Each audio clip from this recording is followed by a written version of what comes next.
नाम है। चलिए अब चलते हैं अपने दर्शकों के पास सीधे सीधे। गंगानगर से गुरकीरत जी हमारे साथ जुड़े हुए हैं। गुरकीरत जी नमस्कार, सवाल पूछे अपना। जी गुड मॉर्निंग सर। सर मेरे पास रैलिस इंडिया 340 के प्राइस पे 200 शेयर हैं सर। अभी तो स्टॉक काफी नीचे चले गया, तो सर समझ नहीं आ रहा वापस वो प्राइस आ पाएगा या नहीं। रैलिस इंडिया 277 रुपये 25 पैसे पर ट्रेड कर रहा है और इनको 62 रुपये 75 पैसे प्रति शेयर का नुकसान है। अल्पेश, ये शेयर तो क्वालिटी वाइज तो कोई दिक्कत नहीं लगती इसमें, लेकिन इनके भाव से काफी नीचे आ चुका है, खरीद भाव से। तो अभी ये जानना चाहते हैं कि ये लौटेगा ऊपर की तरफ कि अभी टंगा रहेगा यहीं पे। नहीं, लौटने के लिए तो बहुत काफी दरों का लगाना पड़ेगा, क्योंकि strong movement of lower bottom की फॉर्मेशन में है। और मैं समझता हूँ कि यहाँ पे अगर ये लौटेगा तो 300 के ऊपर की इसकी रिवर्सल वैल्यू बनती है। जब तक इसके ऊपर ये क्लोज नहीं होगा तब तक इसके लिए हम इसके अंदर कोई भी पुल पे रहेगा, आपको एक सेलिंग प्रेशर ही देखना पड़ेगा। लेकिन अगर मैं डाउन द साइड में कहीं भी समझो तो एक बात का मैं उनको एक दिलासा दे सकता हूँ कि 270 से लेकर 265 का जो जोन है वहां पे बहुत ही स्ट्रॉन्ग सपोर्ट है। और वहां से मुझे लगता है कि एक बार के लिए ऊपर की रैली दिखा सकता है। और इस रैली के अंदर करीबन 290 से 300 तक के एक पुल बैक आपको देखने को मिल सकती है। तो यहाँ पे ऑन द पुल बैक में तो जब तक ये डेवलपमेंट नहीं बनाता है, मेरी सलाह रहेगी इनको एक बार के लिए पुल बैक में निकलना चाहिए। नहीं, 270 265 आप कह रहे हैं कि स्ट्रॉन्ग सपोर्ट है वहां पे, तो पुल बैक में कहां तक जा सकता है ये? पुल बैक में वही मैंने बताया आपको, 290 से लेकर के 300 तक के लेवल्स आपको यहाँ पर देखने को नहीं, मिलेंगे, जहाँ पे मैं इसलिए पूछ रहा हूँ अल्पेश भाई क्योंकि तब भी इनके प्राइस से नीचे रहेगा। तो क्या आप ये सजेशन देंगे कि एक नया ट्रेड इनिशिएट करें और उसको आपकी स्ट्रेटजी अप्लाई करें, या फिर आप कह रहे हैं कि 265-70 के बीच में ये थोड़ा अपना एवरेजिंग कर ले, कॉस्ट ऑफ एक्विजिशन नीचे ले आए और फिर पुल बैक में निकले? दोनों में क्या करें? ऐसे ऐसे भी हो सकता है। 265-70 के पास में एवरेज ट्रेड कर सकते हैं। अगर फिर वहां पे है तो आपको जो क्लोजिंग स्टॉप लगेगा वो बहुत ही टाइट रखना पड़ेगा आपको। 260 के नीचे का क्लोजर बताइए और फिर से एक पुल बैक की चेष्टा करिए फिर से। लेकिन पुल बैक में आपको एक बारी के लिए निकलना है, वो बात सही है। ठीक है, तो पुल बैक में आप एक बार निकलिएगा और लेवल्स आपको बहुत ही क्लियरली बता दिए गए हैं। दोस्तों, अगर आप बाजार में ट्रेडिंग या निवेश करते हैं और अभी भी ब्रोकरेज के नाम पर अपने हजारों लाखों रुपए बर्बाद कर रहे हैं, तो अब बदलिए और देश के सबसे अच्छे और भरोसेमंद ब्रोकर एंजल ब्रोकिंग के साथ में जुड़िए, जहां पर आपका ब्रोकरेज कुछ भी नहीं लगता है। ब्रोकरेज लगता है तो सिर्फ इंट्राडे ट्रेड में, वह भी सिर्फ 20 रुपये। तो लिंक डिस्क्रिप्शन में है, वहां पर जाकर आप अपना अकाउंट ओपन करा सकते हैं एंजल ब्रोकिंग से। पुणे चलते हैं, दिलीप तेर डालकर जी हमारे साथ। दिलीप जी नमस्कार, सवाल पूछिए अपना। नमस्कार। नमस्कार सर, मैंने जून 2 को 50 शेयर खरीदे आरती ड्रग्स के और उसका प्राइस था 773 और अभी ये इतना नीचे आ गया है, मैं क्या करूं, मैं समझ नहीं पा रहा हूँ। अच्छा, कितने दिन तक आप इसको रुक सकते हैं या तुरंत निकलने का है कि नहीं, आप लॉस भी बुक कर सकते हैं? क्या करना चाहते हैं? नहीं, कुछ होने वाला है तो I can wait up to 1 month. Okay Alpesh, 50 share हैं आरती ड्रग्स के। भाव इन्होंने जो लिया था 773, अब वहां से तो काफी नीचे है। रुक सकते हैं महीने 2 महीने, लेकिन अगर ये उम्मीद हो कि ये प्राइस रिट्रेस होकर ऊपर आएगा तो क्या करें? देखिए अनिल जी, देखिए नीरज जी, मैं आपको कोई दिलासा मैं इनको नहीं देना चाहूंगा। मैं इनको कहूंगा कि चार्ट में खराबी हो चुकी है और अभी एक आखिरी सांत्वना मैं कह सकता हूँ कि 580 जब तक इसके नीचे क्लोज नहीं होता बने रहिए। एक पुल बैक शायद से देखने को मिलेगा 700 तक का, और वहां पे एक बार के लिए निकलना चाहिए, क्योंकि ये स्टॉक 100 से लेकर 1000 तक चला गया, 10 गुना हो गया। उसके बाद में मुझे लगता है कि लॉन्ग टर्म टाइम फ्रेम जो रहती है उसके अंदर का एक करेक्शन के लिए तैयार हो सकता है और वो करेक्शन में इसको खासे नीचे के पास भी देखने को मिल सकते हैं। तो मैं कहूंगा 580 आपकी लास्ट है, ऑक्सीजन लेवल है, वहां पे 580 का क्लोजिंग स्टॉप लॉस लगा करके बने रहिए। अगर कोई भी पुल बैक आता है 700 की तरफ का तो आपको एक बार के लिए इसके समय से निकलना चाहिए। 700 की तरफ पुल बैक आता है तो आपको निकलना पड़ेगा दिलीप जी, क्योंकि बहुत नीचे है और जैसा कि सुझा रहे हैं कि चार्ट बहुत ऊपर जाने की के इशारे नहीं कर रहा है, तो ये आपको थोड़ा सा ध्यान रखना पड़ेगा। अच्छा, एक ट्विटर पे हिमांशु जी हैं, उन्होंने एक बड़ा तुरंत सवाल लिखा है कि इन्होंने आईसीआईसीआई बैंक में 720 स्ट्राइक प्राइस का कॉल ऑप्शन लिया है 17 रुपए पे। क्या करें, होल्ड करें अभी ये? क्या होल्ड कर सकते हैं। मैं समझता हूँ इनका जो स्टॉप लॉस है वो करीबन 700 के नीचे का 699 के नीचे की क्लोजिंग जब तक नहीं होती है तब तक मैं समझता हूँ कि एक बार के लिए होल्ड कर सकते हैं, क्योंकि एक चांसेस है फिर से एक बार बैंक निफ्टी एक पुल बैक की चेष्टा कर सकता है, लेकिन स्टॉप लॉस जो है वो बहुत ही टाइट रखना पड़ेगा क्योंकि बैंक निफ्टी काफी वीक है। बैंक निफ्टी वीक है और आपने लिया है 17 रुपए पर, इस समय प्राइस चल रहा है 12.85 रुपए। तो आप हिमांशु जी ध्यान रखिए, अगर 699 के पास जाता है तो आपको तुरंत सब कुछ काट देना चाहिए, अदरवाइज आप इसको थोड़ा होल्ड कर सकते हैं। एक और सवाल ले लेते हैं, चंद्र प्रकाश खन्ना जी हैं देहरादून से। चंद्र प्रकाश जी नमस्कार, सवाल पूछिए अपना। जय हिंद सर। जय हिंद सर।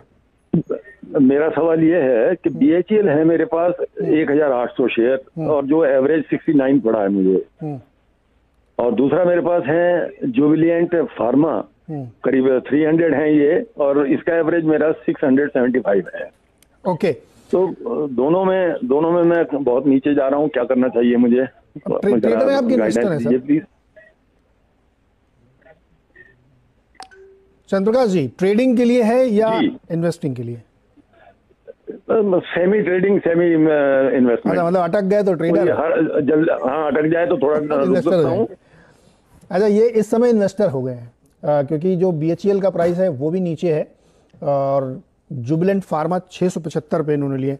अल्पेश क्या करें, पहले तो BHEL बताइए, इसमें बहुत इंटरेस्ट है लोगों का और स्टॉक में बहुत खबरें, अभी पिछले दिनों एक बहुत बड़ी ऑर्डर की खबर आई 10,800 का, लेकिन उसके बाद भी स्टॉक बहुत ज़्यादा चला नहीं है। तो क्या करना चाहिए इनको BHEL में, फिर जुबिलेंट फार्मा में? देखिए, मैं अगर इनकी जगह पर होता तो मैं एक बार के लिए अगर कोई भी पुल बैक आता 60 से लेकर 64 के जोन में, वहां पे मैं निकल जाता था। और यहाँ पे देखिए डाउन द साइड में कहीं भी सपोर्ट है तो करीबन वो सपोर्ट आ रहा है 45 से 48 के रेंज में। अभी हम उससे काफी ऊपर चल रहे हैं, तो मुझे लगता है कि 45 से 48 ऐसे जोन है कि जहाँ पे एक बार के लिए आप एवरेज करने का सोच सकते हैं या एडिशन करने के बारे में सोच सकते हैं। वहां पे भी देखना पड़ेगा कि चार्ट किस तरह से सपोर्ट, प्राइस किस तरह से चार्ट को सपोर्ट करते हैं। लेकिन यहाँ पे नो डाउट स्टॉक के अंदर खराबी हो चुके हैं, लोअर टॉप लोअर बॉटम की फॉर्मेशन बन चुके हैं, तो कोई भी पुल बैक टुवर्ड्स 64 तक आता है तो आपके लिए एक बार के लिए निकलना चाहिए। और जुबिलेंट फार्मा भी अगर आप देखें तो वहां पे भी आप देखेंगे तो काफी एक सेलिंग प्रेशर आपको देखने को मिला है। तो मुझे लगता है कि जुबिलेंट फार्मा उनके प्राइस के नजदीक है तो वहां से निकले। और एक स्टॉक में जो उनको सुझाना चाहूंगा यहाँ पे वो है इगार्सी मोटर। करीबन मुझे लगता है कि इगार्सी मोटर जो भी 500 के पास में ट्रेड कर रहा है, वहां पे इस प्रकार के स्टॉक में जो अगर आप निवेश करते हैं तो मुझे लगता है कि यहाँ से 20% बढ़त देने की क्षमता है इगार्सी मोटर में। तो 480 के नीचे का क्लोजिंग स्टॉप लॉस लगा करके आपको इगार्सी मोटर के अंदर खरीदारी करनी चाहिए। अल्पेश, मुझे एक बात बताइए भाई, जुबिलेंट इस पे BHEL पे बहुत सारे सवाल लोग पूछते हैं, बहुत लोगों का इंटरेस्ट है, छोटे टिकट साइज का, इसलिए ज़्यादा इंटरेस्ट बन जाता है लोगों का। अब मेरा सवाल ये मैं अपनी तरफ से पूछ रहा हूँ कि इस स्टॉक की अगर आप बड़ा चार्ट देख के समझा सके मान निवेशकों को कि यार अगर मान लीजिए कोई किसी ने 60 रुपये में भी लिया है या इस समय भी किसी ने 54-55 पे लेना चाहे और वो ये मान के चलता है कि मैं इसको होल्ड करूँगा, तो चार्ट में क्या कोई ऐसा पैटर्न, कोई ऐसा इंडिकेशन दिख रहा है साल 2 साल होल्ड करें तो ये स्टॉक बढ़िया रिटर्न दे सकता है क्या? क्योंकि कई लोग ऊपर के प्राइस में फंसे हुए हैं। बिल्कुल सही सवाल है ये आपका। अगर देखिए मैं फिर वो बात है साल 2 साल की या उसके ज्यादा भी, तो मैं समझता हूँ कि आपको फिर एक्यूमुलेशन करना चाहिए। डाउन द साइड में कहीं भी थोड़ी सी रेंज बढ़ा दे दे, 50 से लेकर 45 के बीच में आप इसको एक्यूमुलेट करिए, क्योंकि अगर आप मंथली चार्ट में अगर जाएंगे तो वहां पे अभी भी इंटैक्ट है हायर टॉप हायर बॉटम की फॉर्मेशन। फिर आपको इसके अंदर ट्रेडिंग के बारे में भूल जाना पड़ेगा। इन दैट केस फिर मैं कहूंगा कि 65 के ऊपर का कोई भी ब्रेकआउट आ गया तो फिर स्टॉक के अंदर आपको ऊपर की तरफ के मूव अच्छी खासी रैली देखने को मिल सकती है। तो डाउन द साइड में कहूंगा कि 45 से 50 की जोन रहेगा, वहां पे आपको बेल के अंदर एक्वायर करना चाहिए, खरीदारी करनी चाहिए। ओके, हितकर महालवर है मेरठ से। हितकर जी, आपको मेरी आवाज आ रही है? तो नमस्कार है और सवाल पूछें अपना।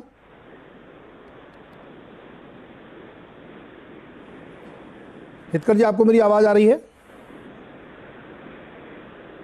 नहीं आ रही। अच्छा, संगनी जी राजकोट से, आपको मेरी सवाल जवाब दीजिएगा, सवाल सुन पा रहे हैं आप मेरा? तो सर मेरे पास लक्ष्मी मशीन का स्टॉक है जो ऑलमोस्ट मोर देन 10 इयर्स के पहले का परचेज है, तो उसकी ऑन एन एवरेज प्राइस है 2800, जो आज के दिन में 7800 8000 के करीब चल रहा है।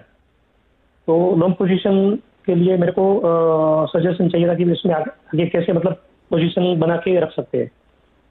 इतना मोटा मुनाफा आप कमा रहे हैं संगनी जी, 5000 रुपये पर शेयर का प्रॉफिट है आपको सर, लेकिन टाइम भी 10 साल हो गया है ना। हाँ, टाइम भी 10 साल हो गया और चाहिए आपको प्रॉफिट। सही है, बिल्कुल यही स्ट्रेटजी होनी चाहिए। बताइए अल्पेश जी, थोड़ा सा इलिक्विड काउंटर होता है लेकिन अच्छा मुनाफा बनाया इन्होंने, क्या करना चाहिए इनको?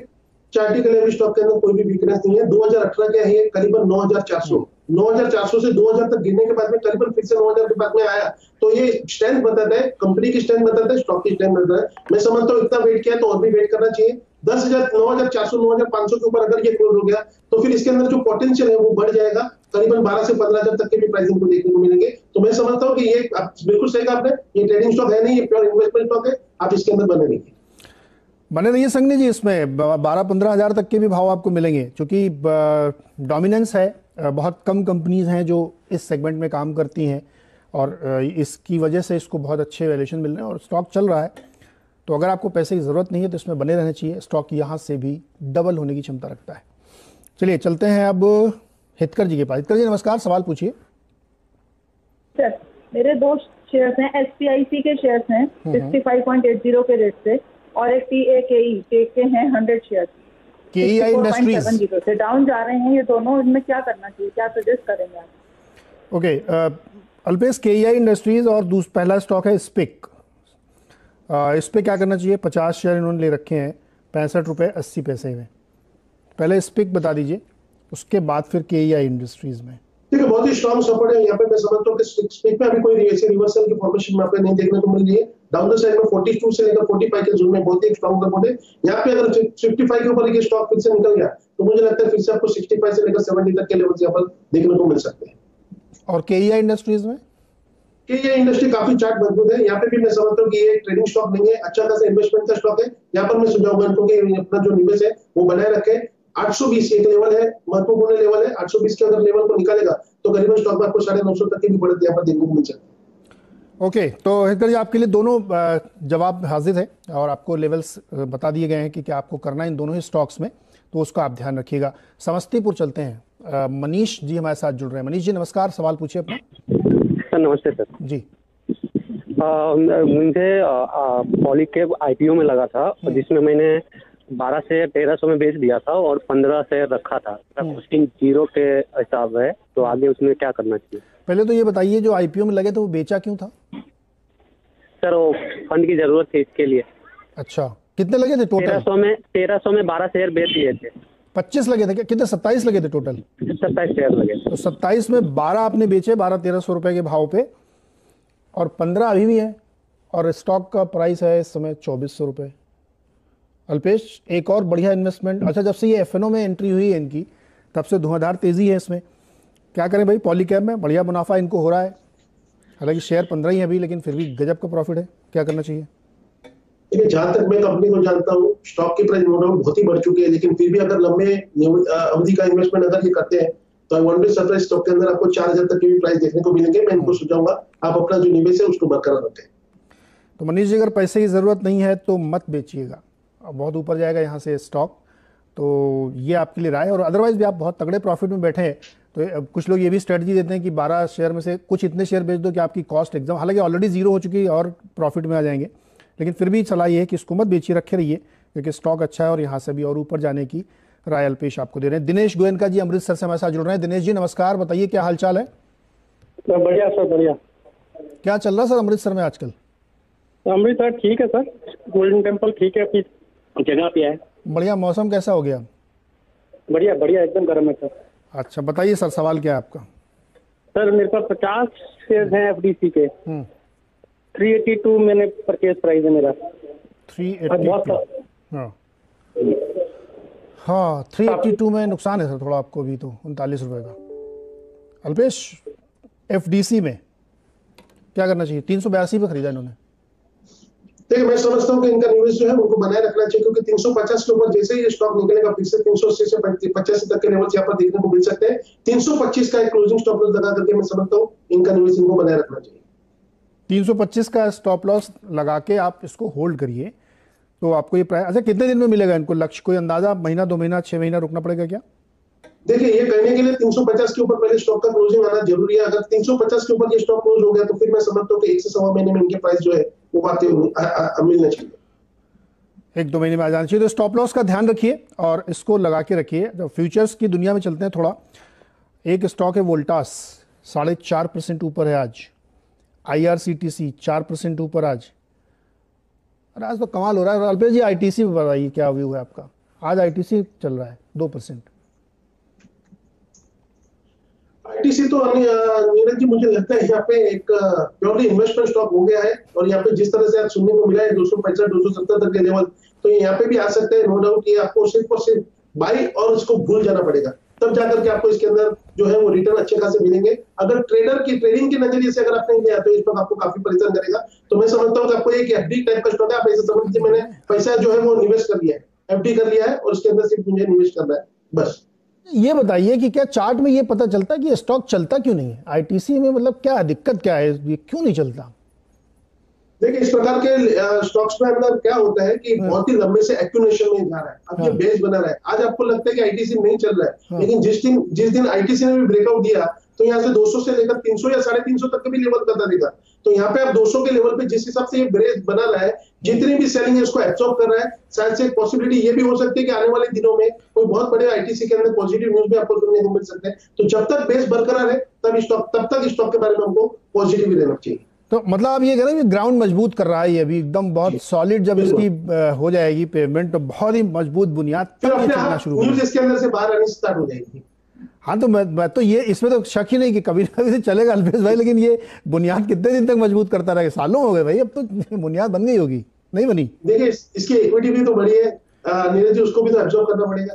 अरे सर एब्जॉर्ब कैसे करेंगे, अब शेयर तो उतने ही रहेंगे 2800 करोड़, वो कहाँ जाने वाले हैं? तो इस पर मैं बहुत सोच रहा हूँ, दिलचस्पी से कि इस पर एक शो करना चाहिए कि आईटीसी चलता क्यों नहीं, बिजनेस एनालिसिस भी इसका करना चाहिए। करेंगे इसको, जल्दी करेंगे कुछ इस पर, लेकिन आज फिलहाल ये 2% ऊपर है, 4 रुपए की रैली इसमें बनती दिख रही है। चड्डा जी के पास चलते हैं दिल्ली।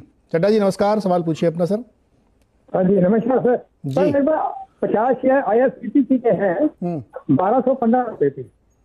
1215 रुपए के खरीद के आईआरसीटीसी 50 शेयर हैं और इनको अच्छा खासा मुनाफा हो रहा है 1900 रुपए का पर शेयर पे। और ये क्या आपको आईपीओ में लगे थे क्या? कब लिया आपने? नहीं ये मैंने मई 2020 में लिया। मई 2020 में लिए थे, जब वो एकदम मार्केट गिरा था तब जी। और तब से फिर आपने ये नहीं सोचा कि इसको बेचा जाए, क्योंकि भाव तो बढ़ता ही जा रहा है। नहीं सर मैं तो लॉन्ग टर्म इन्वेस्टर हूँ, मैं रखता हूँ, उधर फायदा है। अच्छा लॉन्ग टर्म जैसे आप लोग बोलते हैं, इसका मतलब कितना समय होता है?